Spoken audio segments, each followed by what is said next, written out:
Hi అండి. అందరికీ నమస్కారం. Welcome to my channel. ఈ వీడియోలో ప్రభుత్వ ఉద్యోగి యొక్క commuted value of pension table అయితే వీడియోలో తెలుసుకుందాం. వీడియోని ఎక్కడే గానీ స్కిప్ చేయకుండా ఎండ్ వరకు చూడండి. అప్పుడే ఇన్ఫర్మేషన్ పూర్తిగా అర్థమవుతుంది.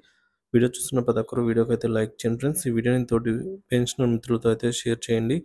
కొత్తగా మన ఛానల్ చూస్తున్నవారు సబ్స్క్రైబ్ చేసుకోకుంటే వెంటనే మన ఛానల్ అయితే సబ్స్క్రైబ్ చేసుకోండి. దీని ద్వారా నేను చేసే లేటెస్ట్ వీడియోస్ అన్నీ మీ వరకు రీచ్ అవుతాయి. ఇంకా ఆలస్యం చేయకుండా వీడియోలోకి అయితే వెళ్ళిపోదాము. కమ్యూటేషన్ ఆఫ్ పెన్షన్ అండి. కమ్యూటేషన్ లెక్కించడం ఎలా? రిటైర్ అయిన ఉద్యోగులకు కమ్యూటేషన్ ఎంత చెల్లిస్తారనేది ఇప్పుడు మనం ఈ టేబుల్ ద్వారా తెలుసుకుందాము. సో, ఒక ఉద్యోగి పదవి విరమణ పొందిన పిదప ఆ ఉద్యోగి తన యొక్క పెన్షన్‌ను గరిష్టంగా 40% వరకు కమ్యూటేషన్ చేసుకోవచ్చు. అనగా పదవి విరమణ పొందిన ఉద్యోగి తన యొక్క పెన్షన్ నందు కొంత మొత్తంను అనగా అప్ టు 40% ముందుగానే పొందవచ్చు. కమ్యూటేషన్ లెక్కించుటకు ముందుగా పదవి విరమణ పొందిన ఉద్యోగి యొక్క సర్వీస్ పెన్షన్ లెక్కించాలి. తదుపరి సర్వీస్ పెన్షన్ నందు 40% లెక్కించాలి. సో, కమ్యూటేషన్ లెక్కించుటకు ముందుగా పదవి విరమణ పొందిన ఉద్యోగి యొక్క సర్వీస్ పెన్షన్ అండి. సో, సర్వీస్ పెన్షన్ అనేది ఎంత వస్తుంది అనేది లెక్క చేయాలన్నమాట. సో, అందులో సర్వీస్ పెన్షన్ నందు 40% ఎంతొస్తుంది? ఈ 2 మనము కనుక్కోవాలండి. సో, ఇంకా పెన్షన్ కమ్యూటేషన్ చేయుటకు ఒక ఫార్ములా అయితే ఉంది. సో, అదే ఈ formula CP. So, commutation pension అండి. So, basic pension into 40% into 12 into commuted value. So, commuted value అనేది మనం ఇక్కడ టేబుల్‌లో చూడొచ్చు. సో, కమ్యూటెడ్ వాల్యూ అనేది మనకు టేబుల్‌లో వస్తుంది చూడండి. So, age on next birthday 20 అనుకోండి. So, commutation value expressed as number of years purchased. చూసుకోవచ్చు. ఇది కమ్యూటేషన్ వాల్యూ అండి.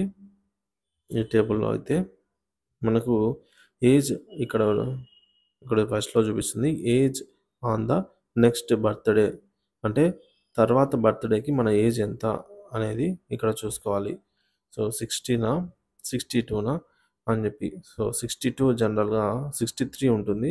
సో, కాబట్టి మనకు 7.982 లేదా 64 అయితే 7.862 ఇట్లా వర్తిస్తుందనమాట. ఇది మల్టిప్లయింగ్ ఫ్యాక్టర్ అని కూడా అంటాము ఇది. ఇదే కీలకం అండి ఇక్కడ. చాలామంది పెన్షనర్లు కమ్యూటేషన్ రికవరీని 15 సంవత్సరాల నుంచి 11 సంవత్సరాల 3 నెలలకి తగ్గించాలి అని ఈ మేరకు కోర్టుకైతే వెళ్ళడం జరిగింది. సో, అలాంటి వారందరికీ కూడా ఇప్పుడు మధ్యంతర ఉత్తర్వులు రావడం కూడా జరిగింది. సో, ఇక మనకు జీవో రావడమే మిగులండి. సో, జీవో వచ్చింది అంటే అఫీషియల్‌గా మనకు ఈ జీవో వల్ల మనకు ఏమవుతుందంటే కమ్యూటేషన్ రికవరీ పీరియడ్ అనేది 11 సంవత్సరాలు 3 నెలలకు పరిమితం అవుతుంది. అలాగే ఇదివరకు ఎక్కువగా రికవరీ చేసిన వాళ్ళ పరిస్థితి ఏంటంటే ఆ రిమైనింగ్ అమౌంట్‌ని వాళ్ళకి రీఫండ్ చేయాలని కూడా ప్రభుత్వం అయితే భావిస్తోంది. ఈ పనులు త్వరగా పూర్తి అవ్వాలనైతే ఆశిద్దాము. ఇక ఫార్ములా ప్రకారంగా మనము ఒక ఉదాహరణ చూద్దాము. ఒక ఉద్యోగి వయసు 35 సంవత్సరాలు. ఒక ఉద్యోగి 30 సంవత్సరాల సర్వీస్ అయితే పూర్తి చేసి అతని వయసు 62 సంవత్సరాలు. అంటే అతనికి ఈ విధంగా 35 సంవత్సరాలు అతను సర్వీస్ చేశారండి. సో, ఇప్పుడు అతని పదవీ విరమణ వయసు 62 సంవత్సరాలకు. సో, ఆ ఉద్యోగి యొక్క చివరి వేతనం ఎంత అంటే 57,100. ఆ ఉద్యోగి కమ్యూటేషన్ ఎంతొస్తుంది అనేది ఇప్పుడు మనం చూద్దాం ఎగ్జాంపుల్. బేసిక్ పే అండి. సో, మనకు బేసిక్ పే అంటే రూ. 57,100. ఇది చివరి వేతనం. లాస్ట్ బేసిక్ పే అంటాము. సో, ఇందులో సర్వీస్ పెన్షన్ కనుక్కోవాలి ఫస్ట్ మనము. లాస్ట్ బేసిక్ ఇంటూ 33/66 వచ్చేసి మనకు సర్వీస్ పెన్షన్‌గా ఉంటుంది. సో, ఆయన రిటైర్ అయితానే వచ్చే అమౌంట్ రూ. 28,550. సో, ఇక్కడ క్యాలిక్యులేషన్ ద్వారా తెలిసిందండి. తర్వాత సీపీ కనుక్కోవాలి. Commutation pension.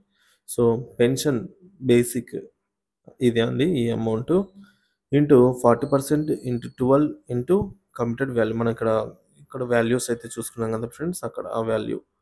సో, ఇవన్నీ మనం ఇక్కడ సబ్స్టిట్యూట్ చేస్తే చూసుకోవచ్చు. బేసిక్ పెన్షను 40% అంటే 40/100 ఇంటూ 12 ఇంటూ కమ్యూటెడ్ వాల్యూ. 62 సంవత్సరాలకు మనకు 7.982 అనేది ఈ టేబుల్‌లో మనం ఇందాక చూసాము. సో, మొత్తానికి అతనికి 10,93,853 అంటే దగ్గరగా 11,00,000 అయితే వచ్చే అవకాశం ఉంది. సో, ఉద్యోగికి వచ్చే మొత్తము 11,00,000. సో, ఈ మేరకు కమ్యూటేషన్ ఎవరైతే రికవరీ 11 సంవత్సరాలు 3 నెలలకి రావాలని చెప్పి కోర్టులో కేసులు వేశారో, సో, వారందరికి కూడా న్యాయం జరగాలి. అలాగే కోర్టుకు వెళ్ళలేని వారికి కూడా అందరికీ కూడా పెన్షన్‌లందరికీ న్యాయం జరగాలని అయితే ఆశిస్తూ మీ అభిప్రాయాన్ని కామెంట్ ద్వారా తెలియజేయండి. Thank you for watching this video.